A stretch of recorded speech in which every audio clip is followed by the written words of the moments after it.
미국 대선 결과를 받아놓고 크게 하락했던 미국 증시, 또 중국의 전국 대표 대회에서 정권 이양, 옵션 만기일, 오늘 우리 증시의 뼈대 이슈입니다. 오늘 이슈나우에서는 중요한 토론거리로 만기일을 선택했습니다. 다양한 이슈와 가능성들 사이에서 오늘 변동성이 커질 수 있는 11월 옵션 만기일, 과연 만기일의 최대 변수와 또 코스피의 영향력은 어떨지 전정현 전문가 대신증권, 김현웅 PB, 뉴스토마토 차현정 기자 세 분과 함께하겠습니다. 안녕하세요. 네, 반갑습니다. 네, 먼저 만기일 시장 분위기 읽어보도록 하겠습니다. 11월 옵션 만기일 특징과 시장 분위기 차현정 기자 전해주시죠. 네, 오늘 주식시장은 하락 출발했습니다. 전일 마감한 뉴욕 증시가 오바마 당선에 따른 재정절벽 이슈 부각으로 급락했기 때문이란 분석입니다. 코스피는 전날보다 22.98포인트 떨어진 1914.42로 개장했습니다. 오전 10시 1분 현재 개인은 146억 원 순매도하고 있고 외국인과 기관은 각각 102억 원, 48억 원 순매수하고 있습니다. 그동안 대선 이슈에 막혀있던 국내 증시가 옵션 만기일을 맞아 조정의 무게를 두는 모습인 겁니다. 외국인 투자자들의 대규모 청산 가능성은 이번 만기일의 불확실 요인으로 작용하는 모습입니다. 하지만 전문가들은 이 같은 가능성은 극히 제한적일 것으로 보고 있습니다. 신영증권은 긍정적인 상황이라고 볼 수는 없겠지만 외국인들은 장중 베이시스 위축 구간에 제한적인 청산을 시도할 수 있었지만 수행하지 않았다며 이번 만기일에 대량의 외국인 포지션 청산이 나타날 가능성은 낮다고 밝혔습니다. 다만 전일 수준의 가격은 매수세를 이끌어내게 하는 그다지 매력적이지 않은 수준으로 현재로서는 제한적인 매도 우위 전개가 유력한 시나리오라고 설명했습니다. 현대증권은 옵션 만기일에 오히려 소폭 매수 우위가 예상된다며 차익 거래 시 외국인은 환해지를 하는 것이 일반적임에도 외국인의 환차익을 노린 대규모 차익 청산 가능성이 낮다고 진단했습니다. 만기 주간 리버셜 손익이 0.8포인트 수준까지 상승한다면 종가에 국가와 지자체가 일시적인 매수세 유입 이벤트가 가능하다는 설명입니다. 네, 이번 만기일의 가장 중요한 불확실성으로 외국인을 여의도에서는 보고 있군요. 여기에 대해서 두 분 전문가의 의견도 들어보도록 하겠습니다. 전정현 전문가님, 네.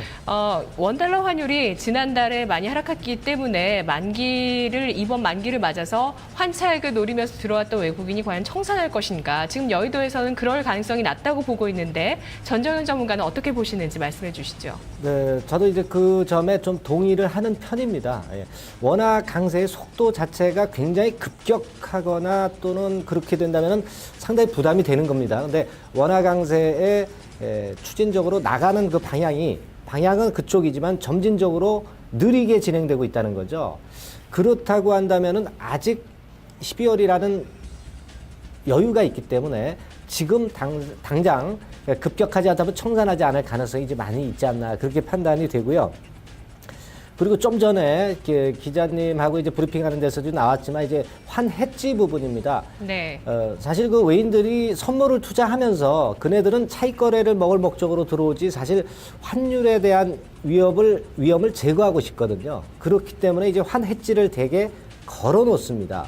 그걸 걸어 놓기 때문에 사실 워낙 강세가 진행돼서 환차익이 남는다고 거기다 대고 매도를 하지 않는 외인들이 많을 수 있다는 겁니다. 자, 그림을 한번 보시죠. 네. 그림을 한번 보시면 자, 이걸 보시면 우리가 어느 정도 윤곽을 잡을 수가 있어요. 원달러 환율이 내려왔죠. 네. 그러니까 워낙 강세가 계속 진행됐단 말이에요. 네, 근데 위쪽에 보면 낙대 형태로 나온 거 있죠. 외인 차익 누적 거래입니다. 절대 줄지 않고 있죠. 네. 왜 줄지 않을까요? 이거 뭐 원화 강세가 진행되면은 거기다 대고 팔아서 그만큼 원화를 더 많이 획득할 수 있으니까 그렇게 할 수 있는데 안 한 이유는 바로 환해지를 걸어놓은 외인들이 많다는 거죠. 그래서 이 측면을 보면 지금 원화 강세가 조금 더 진행이 된다 하더라도 네. 급격하게 갑자기 11월에 하필이면 11월에 물량이 나올 이유는 없다.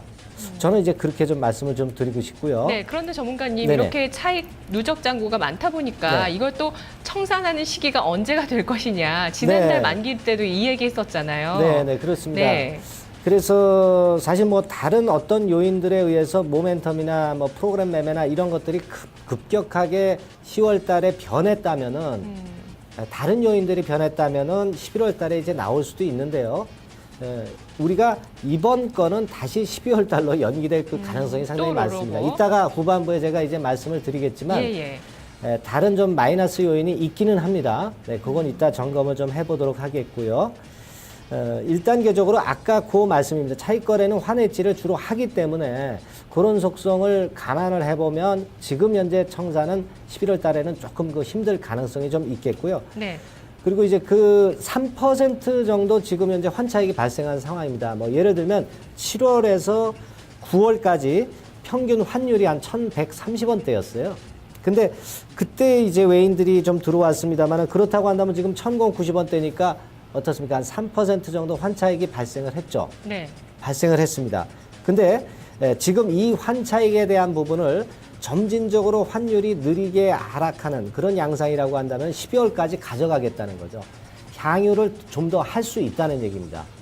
그 부분 생각할 필요 있고 아까 말씀드렸다시피 해지를 해놓기 때문에 3% 환차익 본 외국인은 일부일 수 있다는 얘기죠. 그렇기 때문에 물량이 안 나온다는 겁니다. 그 부분을 한번 생각을 해볼 필요가 있겠고요. 그리고 이제 마지막으로는 역시 12월 달은 역시 배당권이 걸려 있기 때문에 지금 현재 12월로 좀 2월해 가는 그런 속성도 있습니다. 물론 기대 배당 수익률은 예전보다는 점점 낮아지고 있어요. 그게 좀 걸림돌이 되긴 합니다만은 현재로서는 여하튼 그런 부분이 있습니다. 지금 여기서 해답을 얻으려고 하지 마시고 조금 이따 후반부에 또 말씀드리는 내용이 있으니까 그때 한번 천천히 보시죠. 네. 김현웅 PB님 의견은 어떠세요? 전정현 전문가는 환차익보다는 환해지를 한 외국인 측면에 대한 얘기와 또 이런 차익 잔고들을 롤 오버할 가능성, 또 이 환차익보다는 그 연말에 배당을 노리는 그런 자금들이 계속 잔존할 것이다, 유지가 될 것이다 이런 의견들을 얘기해 줬거든요. 같은 의견이세요? 좀 다른 점이 있으세요? 예, 거의 비슷한 의견이기 때문에 저는 간단하게 그냥 시간 관계상 짧게 말씀드릴게요. 일단 이제 외국인 차익 잔고가 2조 2,800억이에요. 그래서 연중 최고치. 어떻게 보면은 물량이 많긴 많습니다. 거기다가 만약에 환차익 실현을 하고 싶다면, 만약에 지금 하면은, 집중적으로 자금 집행한 달이 7월부터 9월이기 때문에 평균 단가가 1,130원 정도 되거든요. 그래서 만약에 지금 이제 환차익을 실현을 하면은, 약 3% 이제 환차익이 가능합니다. 그러면은 외국인 입장에서, 3% 수익 났으니까 환차익 해야지, 아니면은, 그렇게 생각을 하면 오늘 할 것이고, 만약에 환차익 할 생각이 없으면은, 별로 오늘 그다지 많이 안 나올 것 같거든요. 뭐 결국에는 외국인이 어떻게 생각하느냐가 중요한데 저는 이미 외국인들 지금 수급 상황을 이따 다시 한번 체크를 해드리겠지만 지금 상황을 봤을 때는 그다지 환차익을 하고 싶은 생각이 없어 보입니다. 그래서 오늘 지금까지의 수급을 봤을 때는 별로 그다지 걱정할 건 없어 보이고요. 이따 수급 상황 때 다시 한번 재점검해드리겠습니다. 네, 알겠습니다. 그리고 12월에는 매도 우위보다 외국인 매수 우위를 보일 가능성 배당 때문에 있다고 하셨는데요. 오늘 만기일 수급 전망을 한번 해보죠, 김현웅 PB님.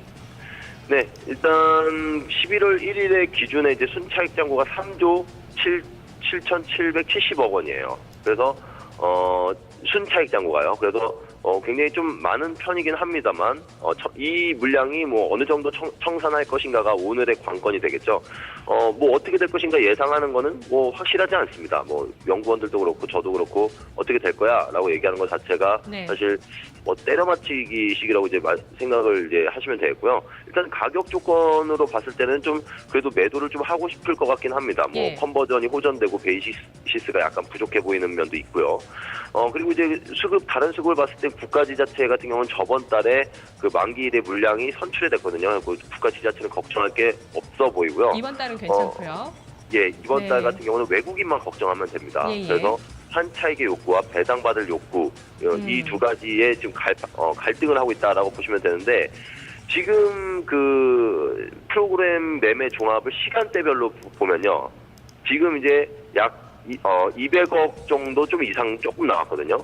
근데 외국인이 지금까지 그 오늘 11시 38분 기준으로 161억 매도가 나왔어요.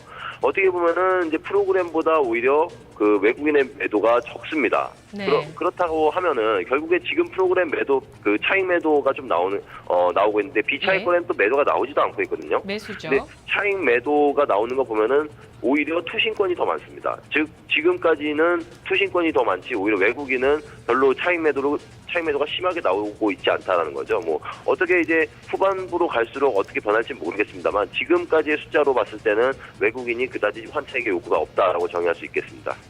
네, 알겠습니다. 그러면 오늘 만기일 리스크 요인은 없는지 정리해 보겠습니다. 전정현 전문가님.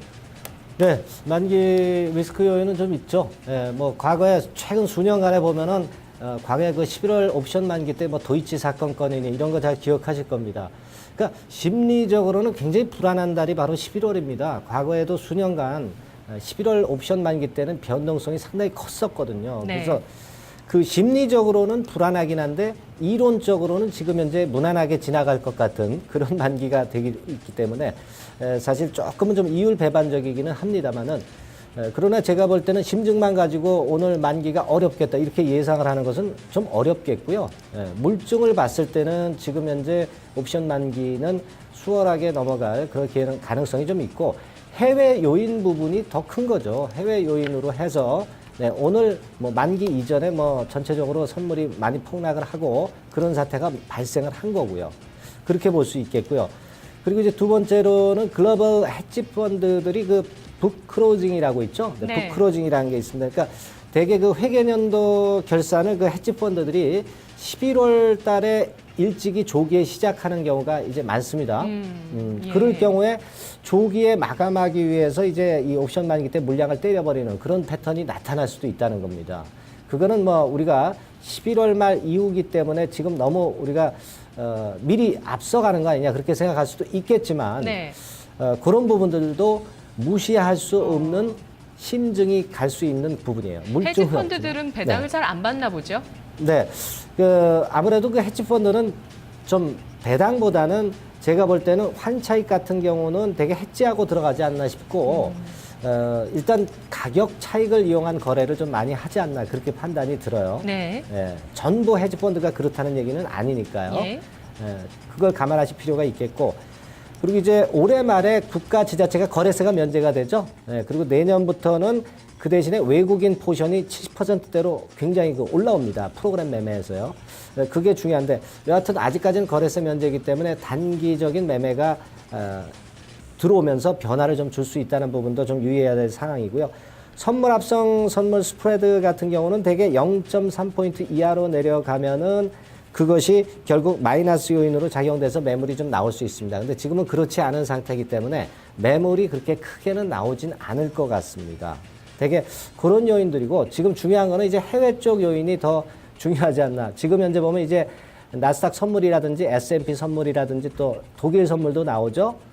이런 부분하고 중국 관련 지수 이런 것까지 다 같이 참조를 좀 하셔야 될 것 같습니다. 네. 자, 그러면 만기일 전망을 종합해 볼까요? 차현정 기자, 여의도에서는 만기일 전망과 전략 어떻게 내놓고 있습니까? 네, 여의도 증권업계에서는 최근 외국인과 선물 거래 움직임에 비춰 이번 만기일은 증시에 큰 충격이 없을 것으로 기대하고 있습니다. 대신증권은 외국인이 투기적으로 선물을 매도할 경우 국가와 지자체가 프로그램 매매를 통해 차익 매도에 나설 것이라며 이번 만기에서 국가와 지자체가 청산 가능한 물량은 대략 1,200억 원 수준으로 추정된다고 분석했습니다. 하지만 외국인 투자자들이 해외 정치권 일정과 연말 배당에 대한 기대감 때문에 관망하는 상황이라고 대신증권은 평가했습니다. 동양증권은 11월 옵션 만기일은 지난 2010년 도이치증권의 옵션 쇼크 때문에 투자자들에게 주의 대상으로 인식되는 상황이지만 이번에는 만기일에 대한 압박이 크지 않다고 예상했습니다. 동양증권은 외국인 움직임보다 국가와 지자체의 차익 거래를 결정하는 베이시스와 합성 선물 수준에 주목해야 한다며 프로그램 매매는 베이시스가 0.4포인트 이하면 매도, 1.1포인트 이상이면 매수가 이뤄질 것이라고 내다봤습니다. 이 때문에 연말 프로그램 매수 유입에 대한 기대는 낮춰야 할 것으로 권고했습니다. 유진투자증권은 7월 이후 연말 프로그램 매수 유입이 상당히 이루어져 추가 여력이 제한적이라며 올해 코스피 200 지수의 배당 수익률도 썩 높지 않은 수준이라고 설명했습니다. 올해 코스피 200 지수의 시가 배당 수익률은 1에서 1.1% 수준으로 예상되고 있는데 이는 지난해와 비슷한 수준으로 최근 몇 년 동안 가장 낮아 배당 투자 매력이 크지 않다는 겁니다. 네. 프로그램 쪽으로 유입되는 그 자금들의 배당은 코스피 200 지수로 봐야 되는 건가 보군요. 코스피 200 지수의 배당 수익률이 올해 1에서 1.1% 수준으로 최근 몇 년 동안 계속 낮은 수준이어서 배당 매력이 높지 않다라는 분석 나왔습니다. 그리고 현재 베이시스는 0.54를 기록하고 있습니다. 이것과 관련해서 국가 지자체의 그 합성 선물에 대해서도 주목해보자. 아까 전정현 전문가와 같은 의견 또 여의도에서도 나오고 있습니다. 자, 그러면은 김현우 PB님, 만기일 전망과 전략 정리해 주시죠. 네, 일단 전체적으로 외국인들의 이제 매물이 분명히 많긴 많습니다. 그래서 제한적으로 이제 매도 우위를 전망을 하고 있고요. 일단 환차익을 하려는 그런 외국인이 한 사람이 아니잖아요. 굉장히 많은 투자 집단이 섞여 있는 집단이기 때문에 네. 또 몇 집단은 또 환차익을 노리려고 하고 싶을 수도 있지 않습니까? 그래서 네. 환차익의 그 욕구 그리고 연중 최고치 차익장으로 봤을 때는 약간 제한적인 매도 우위 정도는 이제 전망을 하고 있습니다. 근데 이 전망 자체가 말씀드렸다시피 매일 틀리죠. 매일 틀리고 대응 전략 말하는데 그것도 매일 틀리고. 그러니까 사실 그냥 지나가는 폭락만 없으면 그냥 지나가는 이슈로 생각을 하시면 되겠고요. 일단 전체적으로 그 옵션 만기일 전망이라기보다는 그 오바마 대통령이 결국에 돼서 단기적으로 재정 절벽 이슈가 이제 지금 시장에서 좀 부각이 되고 있는데 전체적으로 지금 그런 이제 만기일 그 내부적인 변수보다는 대외적인 변수, 이런 단기적으로 재정 절벽이 부각되고 있다라는 지금 매크로 환경에 더 사실 주목을 하시고, 네. 그리고 이제 이번에 어떤 그 재정 절벽 이슈가 부각되면서 조정이 시장에 나올 것으로 저도 예상을 하고 있습니다만, 그다지 걱정할 건 없습니다. 결국에는 그 약달러 정책이 계속적으로 지금 추진해온 정책을 그대로 밀고 나가기 되게 그대로 밀고 나갈 가능성이 높기 때문에 일단 적절한 그 좀 건강한 조정 이후에는 오히려 시장이 정상화될 것이다라고 이제 생각을 하시고 그렇게 좀 길게 좀 크게 좀 거시적으로 좀 환경을 이제 바라보셨으면 좋겠습니다. 만기일 전망은 이제 제한적 매도로 이제 정리를 해드립니다. 예, 아래쪽으로 좀 더 흔들리면 매력 있는 쪽 말씀해 주셨던 중국 내수나 셰일가스나 서프라이즈한 실적의 중소형주들을 매수를 하시겠네요, 김현우 PB님은요. 이 종목들 같은 경우는 사실 아직 빠지지도 않았어요.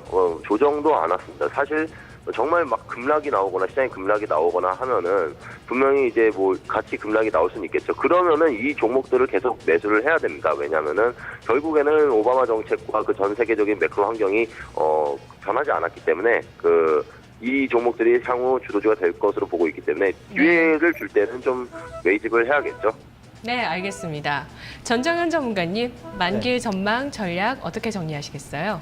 네, 그러니까 이제 선물 측면에서 이제 말씀을 드릴 것 같으면은 가장 우리가 큰 게 이제 외인들이 그 많은 순매수 차익 잔고에서 매수 부분을 물량을 때릴 수 있는가 그 여부인데 아까 말씀드린 바와 같이 이제 해지가 이제 되는 부분이 많기 때문에 그렇다고 한다면은 환율로 인해서 외인 청산 확률은 미미하기 때문에 그 부분에 대한 부담을 크게 가지실 필요는 없습니다. 네, 물론 아까 말씀드렸던 심리적으로 몇 년간 11월 옵션 만기 때가 어려웠다는 거, 그 점을 심리적으로 불안해할 수는 있지만 그러나 제가 볼 때는 종가에 들어간다든지 이런 매매를 이제 그렇다면 이제 위험을 감수하는, 위험을 제거하는 그런 매매를 한다면 이제 그렇게 갈 수도 있는 거죠. 가령 예를 든다면 이제 분할 매수로 들어간다 하더라도 그렇게 판단이 들고 그리고 일단 아까 두 번째 얘기도 이제 환해지 동반하는 차익거래 속성 그것도 이제 같은 얘기고요. 그리고 지금 외국인 매수세가 이제 비차익 정도가 이제 들어오고 있는데 비차익 매도는 없을 거고요. 비차익은 요즘 들어오는 거 보면 종가에 들어오죠. 종가에. 비차익이 종가에 들어오는데 요거는 좀 어떤 이벤트성으로 좀 들어오는 겁니다. 흉내만 내고 있는 것이기 때문에 그거 비차익 매매는 그렇게 크게 부담을 주지는 않을 듯 싶습니다. 그리고 지금 현재 미국 대선 이후 후폭풍이 들어오고 해외 요인이 물론 중요합니다. 그래서 아까 말씀드린 바와 같이 해외 선물 쪽하고 베이시스하고 중국 지수하고 프로그램 동향 요걸 이제 종합해서 이제 봐야 되겠고요. 제가 볼 때는 이제 개인적으로는 250포인트 정도, 250.00포인트 정도의 그 선물 61선 근처, 이 근처를 유지하고 딱 뜨면은 이중 바닥 형태가 이제 쌍바닥 형태가 만들어지죠. 그래서 그러면 참 좋겠습니다만은 지금 당장은 그런 형태가 바로는 안 나타날 것 같고 네. 며칠 질질 끌면서 들 내리다가 이제 쌍바닥 형태가 만들어지면 그러면은 상당히 모양이 좋습니다. 그러니까 제가 볼 때는 네. 그런 관점을 갖고 매매를 좀 하시는 게 좋을 것 같아요. 네네. 끝으로 코스피 영향력에 대해서 평가해 보겠습니다. 김현웅 PB님 간단하게 말씀해 주시죠. 네, 오늘 코스피 영향력 간단하게 말씀드리면 제한적인 매도 우위가 나오면은 일단 하락을 하겠죠. 그리고 아침에 사실 이 만기일 때문에 하락을 한다기보다는 어제 그 미국장이 300포인트 이상 폭락하지 않았습니까? 그래서 코스피가 하락하는 거라고 이제 보시면 되겠습니다. 일단 어떤 만기일에 있어서 코스피의 전망을 굳이 이렇게 연결시켜서 볼 필요는 없지 않을까 그렇게 보고 있습니다. 네, 전정현 전문가님. 네. 자, 지금 현재 상황이라면은 아까 말씀하고 이제 좀 중복이 되는 그런 측면들이 좀 있습니다만은 1단계적으로 저는 그렇게 봅니다. 지금 미국 대선권이라는 정치 이벤트는요, 미리 올랐다고 한다면 다시 제자리로 오는 것이고 미리 내렸다면 다시 올라오는 거라고 봐요. 그러니까 정치 이벤트는 무시할 수준으로 보시는 게 좀 타당하지 않겠나 그렇게 보여지고 지금은 여하튼 아까 말씀드린 대로 해외 요인이 옵션 만기보다 더 큰 영향력을 행사하고 있기 때문에 옵션 만기 부담이 크지 않은 상황 속에서 이쪽만 보지 말고 해외 요인 쪽 아까 점검해야 될 그 부분들 있죠. 근데 그걸 좀 점검하시는 게 중요하다고 보고 옵션 만기 이후에 해외 이벤트는 그겁니다. 지금 현재 당 대회, 중국 당 대회하고 추수감사절권이 있죠. 근데 당 대회보다는 제가 볼 때는 정치적인 이벤트이기 때문에 그건 네. 좀 제거하고 네네. 추수감사절 11월 22일이죠. 그때 이전에 좀 랠리가 시작이 될 그런 개연성이 있는 측면에 오히려 주목하시는 게 낫겠고요. 자, 그렇게 보시고 역시 지금 코스피 쪽도 아까 선물 쪽과 마찬가지로 쌍바닥 형성 여부가 제가 볼 땐 제일 중요하다고 보고요. 그런 형태가 지금 만들어질 개연성이 좀 있습니다. 네. 그래서 그 점에 좀 주목을 해보실 필요가 있겠습니다. 알겠습니다. 오늘 세 분 수고 많으셨습니다. 고맙습니다. 네, 감사합니다. 감사합니다. 이슈나우였습니다.